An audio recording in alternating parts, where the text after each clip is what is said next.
भक्ती ही माझी भक्ती करते आहे. एक कृष्णाने तुझी भक्ती करते पण देवा मला सांगते तुला दर्शन देणार ते केव्हा. ज्याला भक्ती केली त्या भक्तीमध्ये देवतांना प्रसन्न करून घेतला आहे. योग्य त्याच्याकडे आम्ही देव म्हणजे कसोटीच्याकडे हे तुला ज्ञान अगदी सत्य आहे.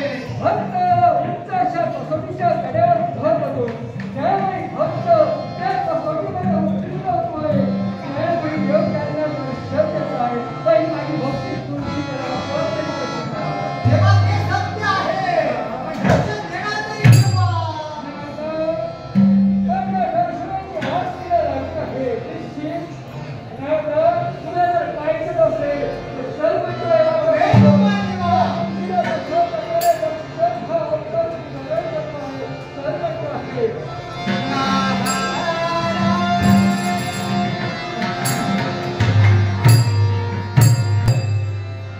बाबाची इच्छा होती लग्न करण्याची. कुठेतरी आपल्या बाळाचं लग्न व्हावं ही मनमनी त्यांची इच्छा होती. आणि कुठेतरी इच्छा ती पूर्ण करण्यासाठी मग मी इच्छा करते. आणि ती कोणती असेल तर या विश्वामध्ये जरा श्रेष्ठ वेगळं आणि याचं उत्तर काही मिळत नाही. त्यात नंतर देवाशी झालं तुम्ही आगमन दिलं आणि त्यांनी मार्गात कोणता सांगितला असेल तर भक्ती मार्ग. आणि तोच भक्ती मार्ग कोणाचा असेल तर गणपती गजाननाचा. हो मग आजच्या दिवशी माझं इथपर्यंत आगमन हे कशासाठी तर एकाच त्याच गणपती गजाननाचा धावा भक्ती करावी आणि गणपती गजानना इथपर्यंत येण्यासाठी हो त्याची भक्ती करावी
बाबाची अशी इच्छा होती की माझं लग्न व्हावं.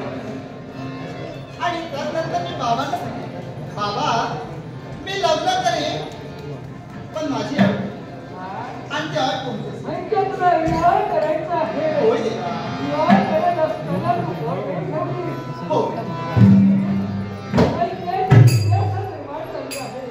देवा मग माझी अट कोणती असेल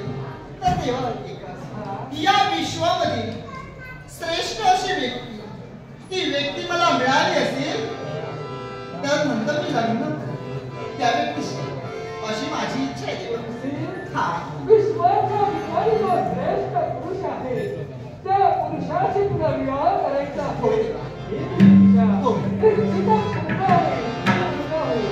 देवा आहे खरंच मी धन्य झाले कारण मी इच्छा तुला सांगितली आणि ती इच्छा पूर्ण होईल असंही तुला सांगितलं. मग देवा अरे या क्षणी माझी इच्छा पूर्ण झाली. होय देवा. दोन शब्द मी जबाबदारीत आहे. जी तुझी इच्छा होती ती सांगता ध्यान पूर्ण झाली. हो देवा. मला एका ठिकाणी साम्राज्य निर्माण होतो आहे. देवा अरे माझी इच्छा मी पूर्ण झाली असती का म्हणाली असेल तर मला या विश्वामध्ये श्रेष्ठ अशी व्यक्ती हवी होती लग्नास आणि दुसरी तिसरी कोणी नसून देवा मला शोधायची अन्य ठिकाणी गरज नाही. देवा मला ती व्यक्ती मिळाली नाही. होय देवा. विश्वाची सर्वश्रेष्ठ व्यक्ती तुला मिळाली. देवा मला मिळाली आणि देवा ती व्यक्ती याच ठिकाणी आली. होय देवा. काय बोलण्यासाठी सिद्ध होते. विश्वाची सर्वश्रेष्ठ व्यक्ती सोबत तुला विवाह करायचा आहे आणि ती व्यक्ती या ठिकाणी उपस्थित आहे तरी मनाची संभ्रम निर्माण होतो आहे. कष्ट काय असेल. देवा अरे या पूर्ण तू निरीक्षण केलं असेल इथे तुला अन्य कोणी दिसत नाही. फक्त तू फक्त दिसते ती मी आणि देवा तू. बोल. तेव्हा तुझ्यामध्ये प्रश्न निर्माण झाला ती श्रेष्ठ व्यक्ती कोण असेल. तर देवा ती श्रेष्ठ व्यक्ती कोण आहे माहिती देवा. देवा ती श्रेष्ठ व्यक्ती कोण